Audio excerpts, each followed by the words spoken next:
அருமையான சுவையான வாழைக்காய் வறுவல் எப்படி செய்யறதுன்னு பார்க்க போறோம். ஹாய், ஹலோ, வணக்கம். தோசை பீஸா உங்களை அன்புடன் வரவேற்கிறது. நான் காஞ்சனா ஜெயக்குமார். வாழைக்காய் வறுவல்ன்றது ரொம்பவே சுலபமானதான், எல்லாரும் செய்யாததா அப்படின்னு யோசிக்கலாம்.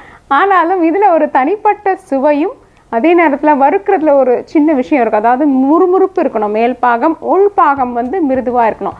அப்படி செய்யக்கூடிய அருமையான வாழைக்காய் வறுவல் பார்க்கலாம் வாங்க.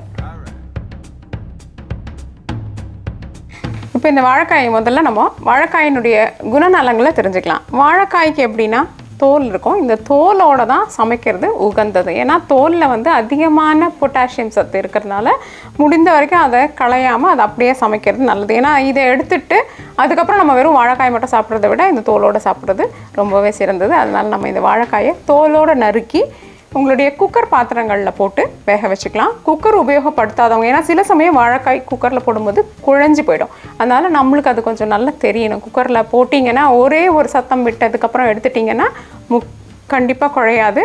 அப்படி இல்லைன்ற பட்சத்தில் ஒரு பாத்திரத்திலே போட்டு ஒரு 15-20 நிமிஷம் ஆகும் அது வேகிறதுக்கு. அதை பொறுத்து நீங்கள் கொஞ்சம் மெத்து நேரம் வரைக்கும் இதை வேக வச்சு எடுத்துக்கலாம்.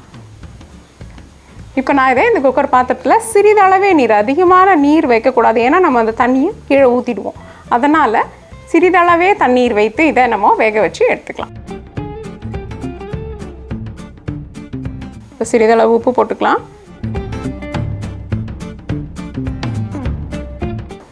நம்மளுடைய வாழைக்காய் வெந்து முடிக்கிறதுக்குள்ளார அதற்குண்டான மசாலா பொடியை தயார் செஞ்சுக்கலாம். நம்மக்கிட்ட தனியாத்தூள் அல்லது சாம்பார் தூள், மிளகாய் தூள் சேர்த்துக்கலாம், மஞ்சள் தூள், பெருங்காயம். நம்ம ஏற்கனவே வாழைக்காயில் சிறிது உப்பு போட்டு வேக வச்சுருக்கோம். அதனால் அதை மனசில் வச்சுக்கிட்டு அதுக்கு தகுந்த மாதிரி சிறிதளவு உப்பு மட்டுமே இந்த மசாலாவுக்கு சேர்த்துக்கலாம். அடுத்தது நம்ம இதுக்கு பச்சை மிளகாய் மற்றும் இஞ்சியை நம்மளுடைய மிக்சர் ஜாரில் நல்லா அரைச்சிக்கிட்டு அதை இது கூட சேர்க்க போகிறோம். ஏன்னா இதனுடைய ருசி ரொம்ப நல்லாயிருக்கும். இதனுடைய மனம் ரொம்ப நல்லா இருக்கிறதுனால நம்ம இந்த விதத்தை இதுக்கு நம்ம பின்பற்றுறோம். அதை தவிர சோம்பு மற்றும் கருவேப்பிலை இது நாலத்தையும் சேர்த்து ஒன்றா அரைச்சிக்கலாம். சோம்பு என்ன பண்ணுன்னா ஜீரண சக்தியை எளிதாக்கும். அதை தவிர வாயு தொல்லை வரும்னு சில பேர் வாழைக்காயை தவிர்க்கிறாங்க. அந்த தொல்லைகளிலிருந்து விடுபடுறதுக்காக தான் நம்ம பெருஞ்சீரகம் மற்றும் பெருங்காயத்தை இதில் சேர்த்துருக்கோம்.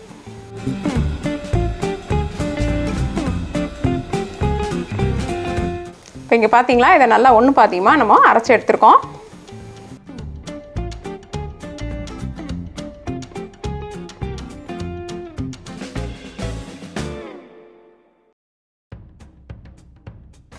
இப்போ நம்மளுடைய வாழைக்காய் குக்கரில் தயாராக இருக்குது. இது நம்மளுடைய வாழைக்காய்கள் எப்படி வெந்திருக்கு பார்த்தீங்களா, நல்லா மிருதுவாக வெந்திருக்கு. இதனுடைய தோல் கலண்டு வர்ற பக்குவத்தில் இருக்குது.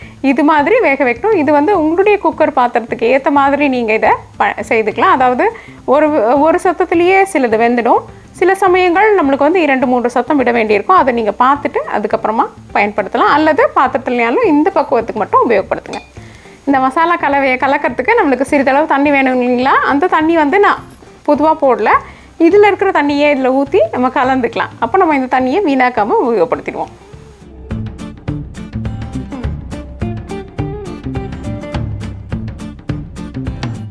இப்போ நம்ம என்ன பண்ண போகிறோம்னா, நம்மளுடைய மசாலா கலவை தயாராகிடுச்சு. இப்போ நம்ம ஒவ்வொரு வாழைக்காயும் இதில் நல்லா பூசி எடுத்து தோசைக்கல் அல்லது நீங்கள் வறுக்கிறதுக்குன்னு வைத்திருக்கிற தவாவில் நம்ம இதை வறுத்து எடுக்கலாம்.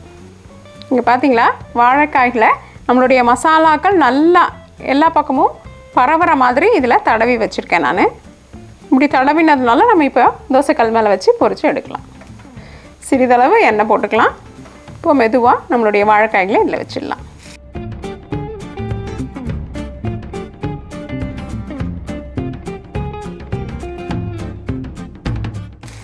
இப்போ நம்ம இது எல்லாத்தையும் நல்லா ஒரே நிலையில் வச்சுட்டோம். அடுத்தது என்ன பண்ணலாம், ஒரு 5 நிமிஷம் ஒரு பக்கம் வறுபடுறதுக்காக நம்ம காத்திருக்கலாம். அதே நேரத்தில் நம்மளுடைய அடுப்பின் தீ அளவு அல்லது மின் அளவை மிதமானதுக்கு வச்சுக்கலாம். ஏன்னா ரொம்ப அதிகமாக வச்சுட்டிங்கன்னா என்ன ஆகிடும்னா ஒரு பக்கம் கரிஞ்சு போயிடும் அல்லது கருகின வாசனை வர ஆரம்பிச்சிடும். அதனால நம்ம அதை மிதத்துக்கு வச்சுட்டு 5 நிமிஷத்துக்கு அப்புறம் திருப்பி இன்னொரு பக்கம் வேக வைக்கலாம். இப்போ 5 நிமிஷத்துக்கு அப்புறம் திருப்ப போகிறோம்.